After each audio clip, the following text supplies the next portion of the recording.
आज जो आहे हा घटक आहे मराठी घटकांची नावे मराठीचा आपण घेऊ चॅप्टर व्याकरण.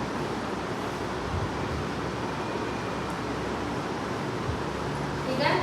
त्यानंतर जे आहे टोटल आपल्याला जे इम्पॉर्टंट आहे त्यामुळे 15 पर्यंत जे घटक घेतलेले आहे टॉपिक, यांना तुम्ही टॉपिक पण म्हणू शकता. याच्यामध्ये आहे मराठी भाषेचा उगम कधी झालाय, कुठून झालाय, काय झालाय, कसं झालाय. ठीक आहे. आणि महाराष्ट्र दिन म्हणजे मराठी भाषेला जे आहे महाराष्ट्र मातृभाषा म्हणतात महाराष्ट्रामध्ये. तर 1 मेला तिचं जे आहे, त्यानंतर 27 फेब्रुवारी जे आहे ते मराठी भाषा गौरव दिन सुद्धा म्हणतात तिला, आपण मानलं जातं. म्हणजे काय म्हणते आपण. त्यानंतर संधी आहे. संधी किती प्रकारची राहते. एक स्वर संधी राहते, एक विसर्ग संधी राहते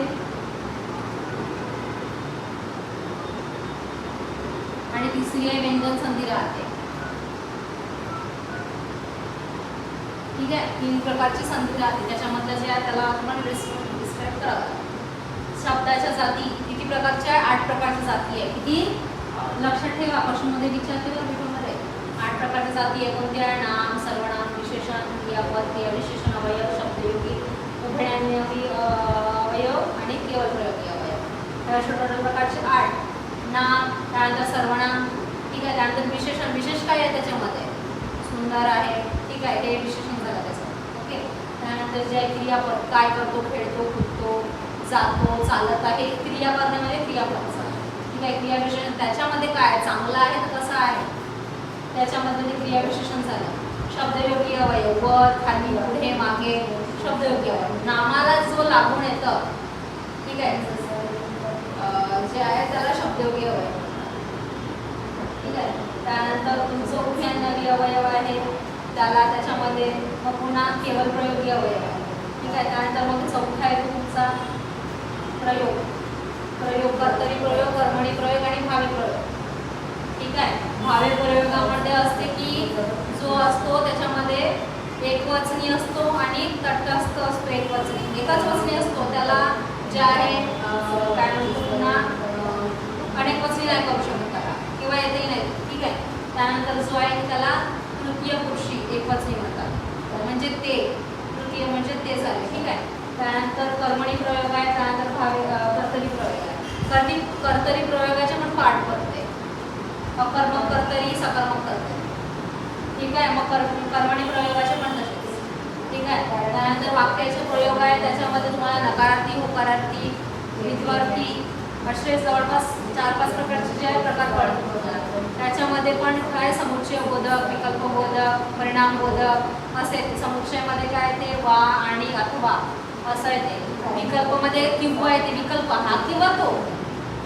ठीक आहे. असं राहते. पुन्हा याच्यामध्ये समास राहतो तुम्हाला. समास मंद समास, द्विगु समास, बहुविक्रिय समास.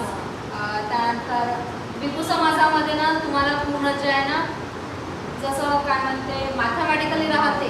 जसं पंधरवाडे त्याच्यामध्ये 15 येते. पंधरवाडे सप्ताह 7 आलं त्याच्यामध्ये. तसं ते द्विगु समासामध्ये राहतं. अवयीभाव समास. अवयीभाव समासामध्ये तुम्हाला सांगितलं होतं की बे, दर, बेला हे नामाचं जर असेल अगोदर तर ते आपण सेंटेन्स तो असतो अवयीभावाचा. ठीक आहे. त्यानंतर अलंकार राहते. अलंकार व्यतिरेक अलंकार तिथं तुम्हाला सांगितलं होतं. यमक आहे ना ते राहतं. शुद्ध अशुद्ध शब्द राहते ओळखायचं. शुद्ध शब्द आशीर्वादात तुम्हाला सांगतो. आशीर्वाद कसा लिहिते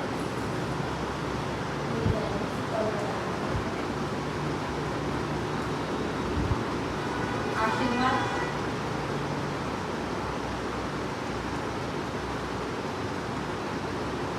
कोणता बरोबर आहे. आशीर्वाद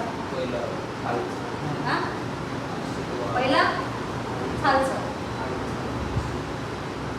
सांगा. हा बरोबर आहे.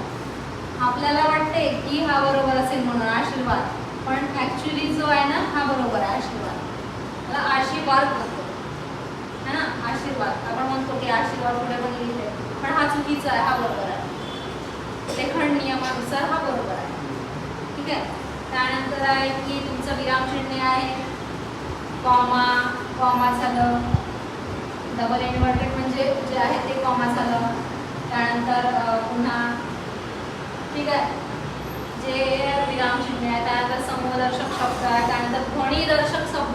समूहदर्शक म्हणजे जे आहे ना की तुमचं एक शब्द असतो आणि त्याला जे आहे ना जसं आंब्याची जी आहे ना पेटी, ठीक आहे, काजूंचा जो म्हणतो त्याला गाथा म्हणतात, गाथा. ठीक आहे. त्यानंतर जे आहे की तुमची आंब्याची राई म्हणतात ना, ते समूहदर्शक शब्द आहे. नाण्यांची किंवा भाकरीची चढत, भाकरीची जी आहे चढत म्हणतात, तिला एकावर एक ठेवतात.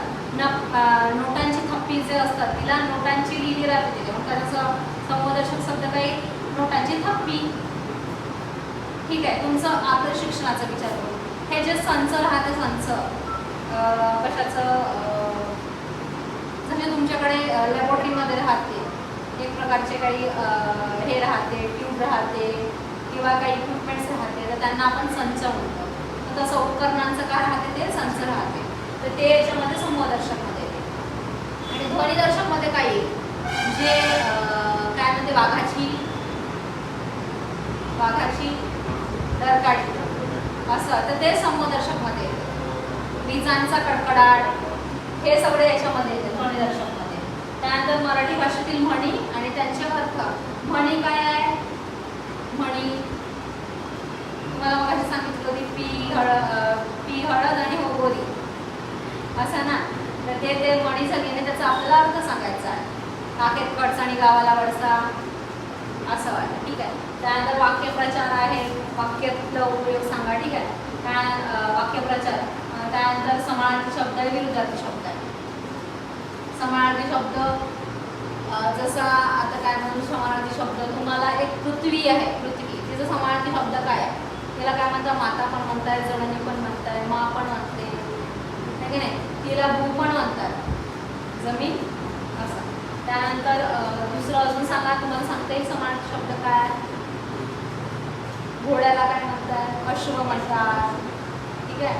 त्यानंतर असे बरेच काही शब्द आहेत की ज्याच्यामध्ये तुम्हाला समानार्थी शब्द आहे. त्यानंतर विरुद्धार्थी शब्द, वर खाली विरुद्धार्थी शब्द. ठीक आहे. असं विरुद्धार्थी शब्द राहते. जवळपास एवढं करा, तुम्हाला ऑटोमॅटिक तुम्हाला एवढं सगळं काही करायचं आहे. याच्यामध्ये पण हे बघा, मराठी भाषेचं उगम काय काय नाही ते सगळं सांगितलं असं दिसतं. त्यानंतर स्वर संधी आणि विसर्ग संधी. त्यानंतर जे आहे की शब्दांचं जाती काय, नाम काय, क्रियाविशेषण काय, हे सगळं तुम्हाला सांगते. ठीक आहे. हे तुम्ही जे आहे तुम्हाला पाठवून देईल PDF बनवून. ठीक आहे.